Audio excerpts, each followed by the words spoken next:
का पेट फट गया। मैं ताज़ियत पेश करना चाहूँगा मैडम जैन अली और उर्वा फातिमा, इन दो जुड़वा भाई बहनों को जिनकी उम्र 14 साल थी, लांस नायक दिनेश कुमार को, बीएसएफ के सब इंस्पेक्टर मोहम्मद इम्तियाज़ को। मैं शुक्रिया अदा करना चाहूँगा कश्मीर की आवाम का कि उन्होंने पहलगाम के वाक़े के बाद मस्जिदों से ऐलान किया मजम्मत का, बग़ैर किसी के बोलने पर रोड पर निकलकर उन्होंने पाकिस्तान से आए हुए दहशतगर्दों की मजम्मत की। मैं मुबारकबाद देता हूं हमारी मुसल्लह अफवाज को कि उन्होंने एक अजीम कुर्बानी पेश की और बहादुरी के साथ ऑपरेशन सिंदूर में भारत को कामयाबी दिलाई। मैं मुसल्लह अफवाज ने पहले 9 दहशतगर्द ठिकानों पर उनको निशाना बनाया और सबसे मेरी नज़र में जो दहशतगर्दी के दिल पर हमला हुआ वो भावलपुर का था और 6 एयरफील्ड, 3 हैंगर और 2 रनवेज को हमने तबाह किया। बाद में ऑपरेशन सिंदूर की कामयाबी की एक अहम वजह यह थी मैडम कि मुल्क में इत्तेहाद और इत्तेफाक पैदा हो गया था, एक यूफोरिया पैदा हो गया था, मगर अफसोस कि हुकूमत ने उसका फ़ायदा नहीं उठाया। मैं आज भी कह रहा हूँ, जिम्मेदारी के साथ कह रहा हूँ कि पाकिस्तानी फ़ौज, पाकिस्तान की ISI, पाकिस्तान का डीप स्टेट, उनका हयाती मकसद ये है कि हमेशा भारत को कमज़ोर किया जाए और अगर हमको इन ताकतों को कमज़ोर करना है तो देश में इत्तेहाद और इत्तेफाक को बरकरार रखना पड़ेगा।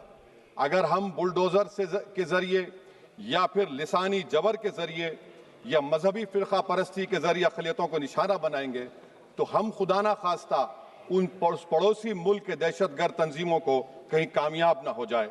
मैडम, मैं आपके सामने ये भी कहना चाहूँगा कि इत्तेहाद और इत्तेफाक इस मुल्क में जब मजबूत होगा तो हमको बैनुल-अक़वामी सतह पर दिखाने की ज़रूरत नहीं पड़ेगी।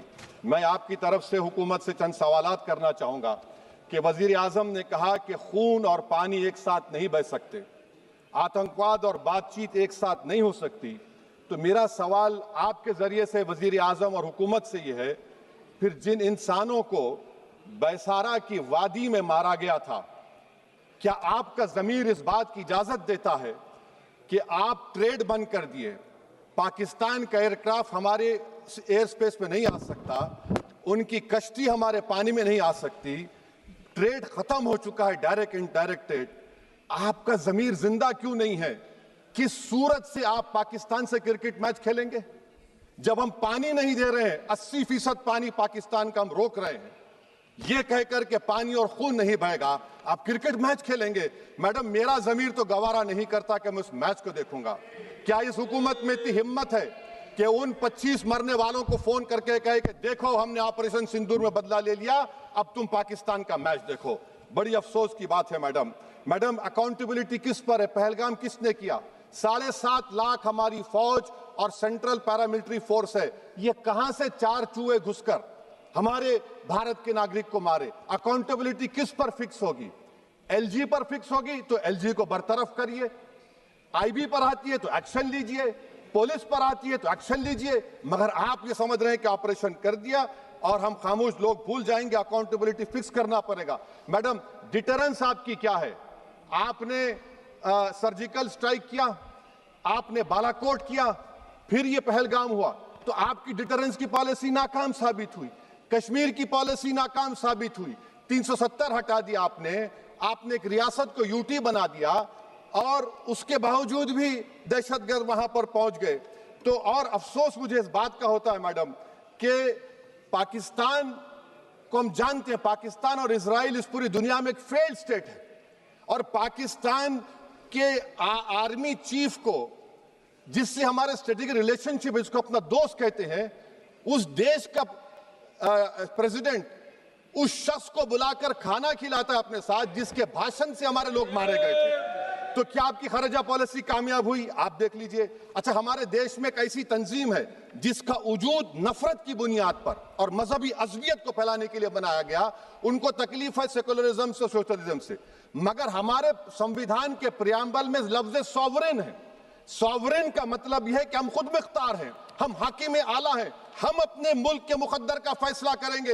एक गोरा व्हाइट हाउस में बैठकर भारत की सीज़फायर का ऐलान करेगा? यह आपका नेशनलिज्म है? अफसोस होता है मुझे सर। मैडम, मैं आपसे पूछना चाह रहा हूं कि अगर एक चचा सैम ऐलान कर रहे हैं तो हमारी फौज पर क्या असर पड़ा होगा, हमारे उन पायलटों पर क्या असर पड़ेगा जो नहीं मालूम कितनी ऊपर आसमानों पर भारत की हिफाजत कर रहे हैं। वो नेवी का सिपाही जो समंदर में खड़ा हुआ है, उसको ये नहीं मालूम हो रहा है कि मेरा प्रधानमंत्री ऐलान नहीं किया, एक गोरे ने ऐलान किया। बड़ा ये आपके कैसा होगा ये। मैडम, मेरा सवाल हुकूमत से ये भी है कि हम कोई एडवर्सेरियल कंट्री नहीं है अमेरिका के लिए, हम दोस्त हैं, स्ट्रेटेजिक रिलेशनशिप है, क्या क्या एग्रीमेंट हमने साइन नहीं किया, तो क्या ये दोस्ती निभा रहे हैं? मैडम, मैं हिस्टोरिकल एग्जांपल दे रहा हूं, क्रुश्चेव और टीटो। क्रुश्चेव ने दबाव डाला, टीटो ने कहा मैं नहीं मानता, मैं नैम ज्वाइन करूंगा। मैडम, फ्रांस और यूएसए, डिगोल को जब यूएसए ने दबाव डाला तो डिगोल ने कहा कि तुम दोस्त हो मगर हमारी खारिजा पॉलिसी आजाद ना है। मैडम, वहीं पर आप देखिए गुजराल साहब, जिसको कहते सबसे कमजोर थे, वजीर आजम थे, उन्होंने बहादुरी का मजारा है कि रिफूलिंग करने नहीं दिया। वियतनाम 20 साल यूएसए से लड़ा मगर झुका नहीं, और हम उनको बोल भी नहीं पा रहे, उनको बोल भी नहीं पा रहे। हम तो कोई दुश्मन मुल्क तो नहीं है अमेरिका के, ये आपको समझने की जरूरत है। और मैडम, यहां पर वजीर खारजा ने कहा वो चीन गए, डिप्टी चीफ ऑफ स्टाफ ने कहा कि चीन के इक्विपमेंट एक लाइव लैब था हमारे उनके लिए। क्या आपने कहा चीन को कि तुमने क्यों दिया पाकिस्तान को हथियार? आप नहीं कहे।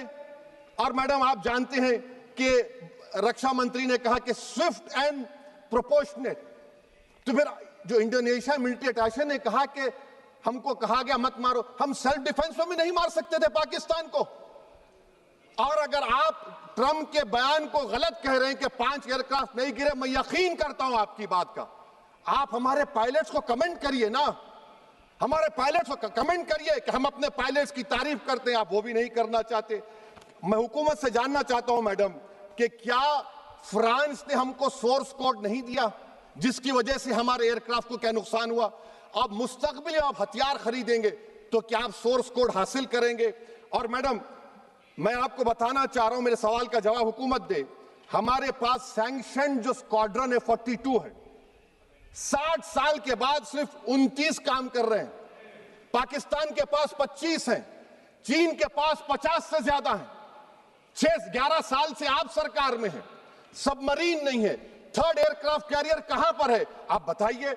और मैडम, FATF में लाना पड़ेगा आपको। अगर आप विश्व गुरु हैं तो हम आपको चैलेंज कर रहे हैं, आप G7 के कंट्रीज को, GCC को और चचा सैम को राजी कराइए कि पाकिस्तान को, मैडम खत्म कर रहा हूं, FATF में दोबारा लाया जाए।